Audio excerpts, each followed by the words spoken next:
Antes del estreno de Star Wars, Episodio 7, El despertar de la fuerza, muchos fans tenían un montón de interrogantes sobre la historia, y una de ellas se podía enunciar de la siguiente forma: si en el final de Star Wars, Episodio 6, el retorno del Jedi, el régimen del Imperio Galáctico había sido derrocado por las fuerzas rebeldes y se había restablecido la República Galáctica, ¿contra quién lucharían los Jedi y sus aliados en la nueva secuela? ¿Cuáles serían los bandos en el nuevo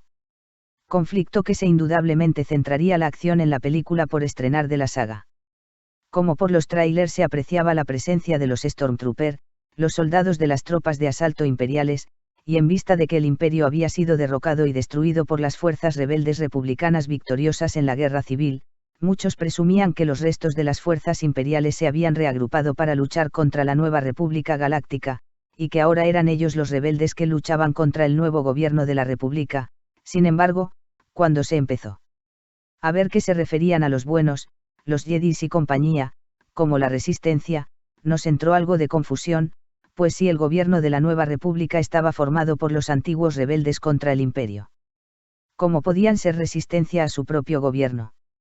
Aunque las dudas quedaron parcialmente aclaradas al ver la película, es normal que muchos seguidores de la saga, tanto fanáticos de toda la vida como recién llegados a la afición por el universo de Star Wars, estén algo perdidos en una situación política y militar que puede resultar confusa si no has seguido toda la saga y no has prestado atención a todos los entresijos de la política galáctica, o incluso si se te ha olvidado algún dato. Para eso he escrito este artículo a manera de guía, especial para no iniciados, pero también para algún iniciado despistado u olvidadizo. 1. Antigua República Galáctica, los Jedis en el gobierno y el lado oscuro en la rebelión. En la historia que se narra en la segunda trilogía por orden de producción, y que por tanto es la precuela de la trilogía original, la primera en ser producida, los buenos estaban en el gobierno, y los malos eran los rebeldes. Esa trilogía que estaba compuesta por Star Wars, Episodio y la amenaza fantasma, 1999, Star Wars, Episodio 2, El ataque de los clones, 2002, y Star Wars, Episodio 3, La venganza de los Sith, 2005, nos contaba la historia del declive y la caída definitiva de la República Galáctica, posteriormente conocida como la Antigua República. La Antigua República tenía como sistema de gobierno una república constitucional, de tipo parlamentario. El jefe de gobierno, el gobernante, de la República Galáctica era el Canciller Supremo, que era elegido por la mayoría de los miembros del Senado Galáctico, el Parlamento o Asamblea Legislativa de esa república. En ese Senado había senadores representando a todos los sectores de la galaxia, a todos los planetas o mundos habitados de la galaxia. Durante siglos los Jedis habían sido la fuerza militar y policial principal del gobierno central o federal de la República Galáctica, ya que esa república no tenía un ejército propiamente dicho. Aparte de los Jedis, el gobierno de la república también tenía una pequeña fuerza policial paramilitar llamada fuerzas judiciales. Los gobiernos autónomos de los diferentes planetas o componentes de la galaxia también podían tener sus propios ejércitos. En esta segunda trilogía los Jedis luchan para defender o proteger al gobierno de la república. Las fuerzas del mal, del lado oscuro, con los Sith al frente, luchan contra el gobierno de la república, causando rebeliones separatistas contra ese gobierno defendido por los Jedis. Sin embargo, los Jedis no sospechan que tienen al enemigo en casa, pues el último canciller supremo de la República, Palpatine, es en realidad el líder de los Sith y por tanto el más poderoso enemigo de la República. De forma astuta había conseguido que el Senado destituyera mediante un voto de censura al anterior canciller supremo y lo eligieran a él, hasta ese momento senador del planeta Naboo, como nuevo canciller. Mientras desde las sombras patrocinaba y dirigía a los rebeldes separatistas que se alzaban contra la República, en público usaba esas rebeliones para convencer al Senado para aprobar la creación de un nuevo ejército de la República, formado por clones, los precursores de los futuros Stormtrooper. Ese ejército lucharía bajo el mando de los Jedis contra los rebeldes, hasta que al final de la última película de la trilogía, La venganza de los Sith, se voltean contra los Jedis, siguiendo órdenes de Palpatine y los exterminan a casi todos. Palpatine también consigue que el Senado lo elija emperador de la galaxia, poniendo fin a la antigua república y sustituyéndola con el nuevo imperio galáctico. De esa forma acaba la democracia y comienza la dictadura del emperador Palpatine. Como han señalado muchos, es evidente que George Lucas se inspiró en el ascenso al poder del dictador alemán Adolf Hitler para crear la trama política de esta trilogía, de la forma en que Hitler fue elegido democráticamente para ser el canciller federal, jefe de gobierno, de Alemania bajo el régimen democrático de la República de Weimar, y ya desde el poder fue destruyendo la democracia y terminó imponiendo su dictadura. En resumen, aquí los Jedis están con el gobierno y sus enemigos con la rebelión. 2. Imperio Galáctico, el lado oscuro en el gobierno y los Jedis en la rebelión. En la trilogía original, la formada por Star Wars, Episodio 4, Una Nueva Esperanza, 1977, Star Wars, Episodio V, El Imperio Contraataca, 1980, y Star Wars, Episodio 6, El Retorno del Jedi, 1983, se describe la historia de la rebelión contra el Imperio Galáctico. Después de varios años desde el derrocamiento de la antigua República, el emperador Palpatine ha consolidado su control sobre la galaxia, hasta llegar al punto de eliminar al Senado Galáctico, el último vestigio de la República.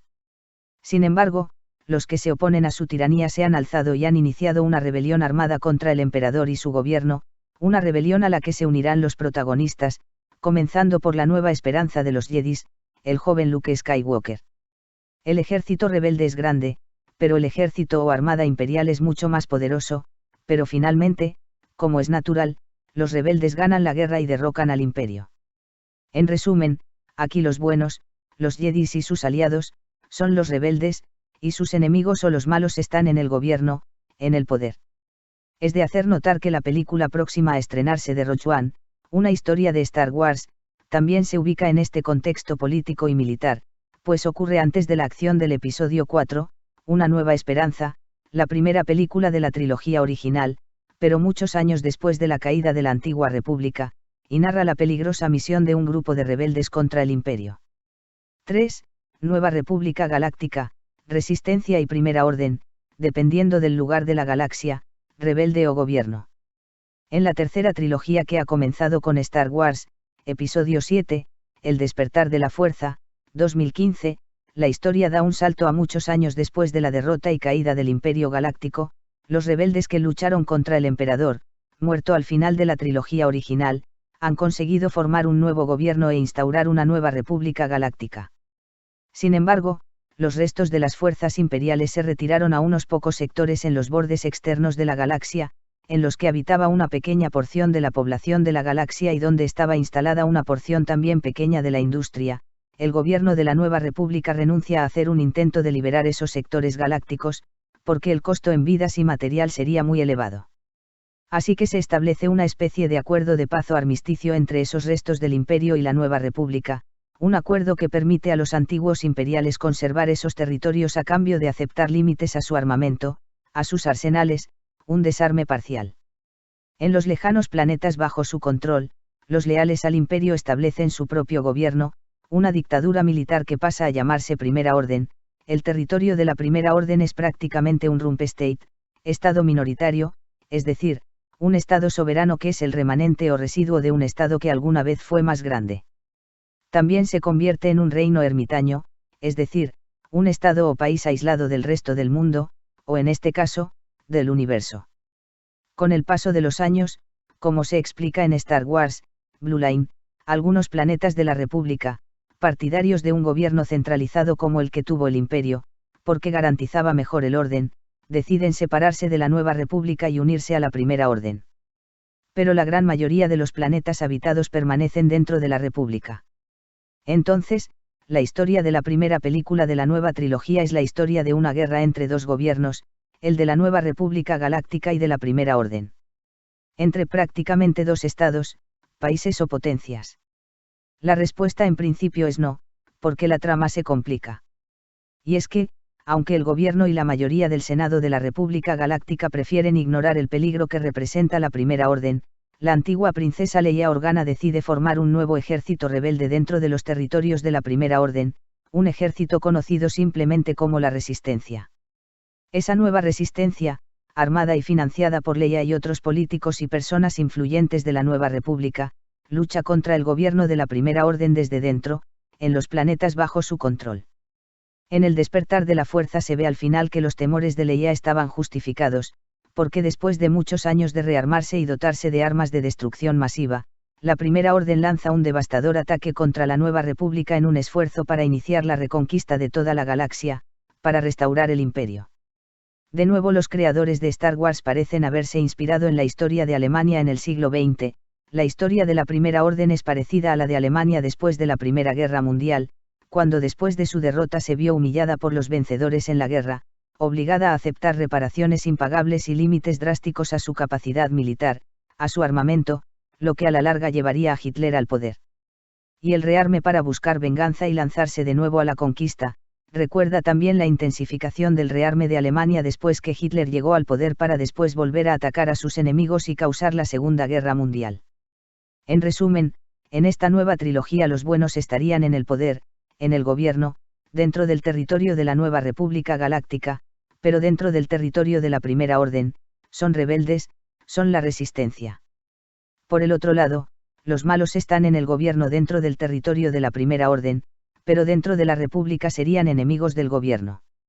Y ahora toca esperar a ver cómo queda la tortilla al final, después de tantas vueltas en las que podemos marearnos si nos despistamos, y todo dependerá de cuánto vayan a alargar la saga, o simplemente limitarnos a gozar de las espectaculares batallas, sin poner cuidado si en ese momento los Jedis están en el gobierno o en la rebelión.